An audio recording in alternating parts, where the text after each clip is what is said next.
আসসালামু আলাইকুম। আমরা আজকে খুব সহজ আর মজার একটা রেসিপি বানাইমু। ডিম ভুনা। ডিম ভুনা সবার প্রিয় খানি একটা। আমরা তেলের মাঝে ডিম রে হালকা ফ্রাই করে লিমু বা দিও তেলের মাঝে 2 টেবিল চামচ পেঁয়াজ দিলাইমু, আদা দিলাইমু 1 টেবিল চামচ, হলুদ দিলাইমু 1 টেবিল চামচ। মশলা অনুযায়ী আপনারা দিবা কি সবটা একলগে মিশাইয়া আমরা এই জায়গাত হাফ চামচ দিছি মরিচ।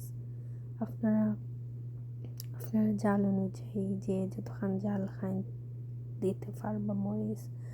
আর ধনিয়া গুঁড়া দিলে এলাম 1 চামচ দিয়া মশলারে বালা ডেকে মিশাইলাম।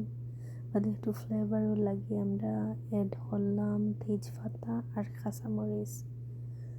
ডিম ভুনার কিন্তু মেইন লেগে মশলারে বালা করে কষানি।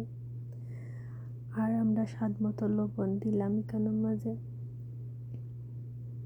দিয়া আমরা সব জিনিসরে মিশাইয়া সামান্য পানি দিয়া মশলাটারে একটু বুনমু। আমরা মশলা একটু ডাকিয়া দিলাইমু একটু বিলো লাগে।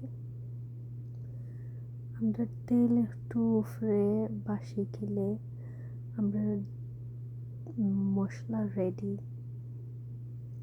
এখন আমরা এই পর্যায়ে দিলাইমু ডিম। ওলা মশলা ডিমের উপরে দিয়া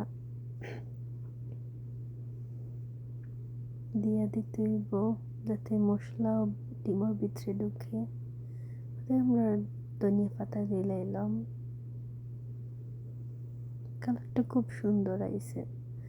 পরিবেশনের লাগে ডেকোরেশন মেইন লাগে খানির ডেকোরেশন সুন্দর হইলে খাইতেও ভালো লাগে। আমরা একটা ছোটো মোটো কড়াইয়ের মাঝে ডিমটারে লইছি। That's it. আসসালামু আলাইকুম। আশা করি সবার ভালো লাগবে আমার ভিডিও।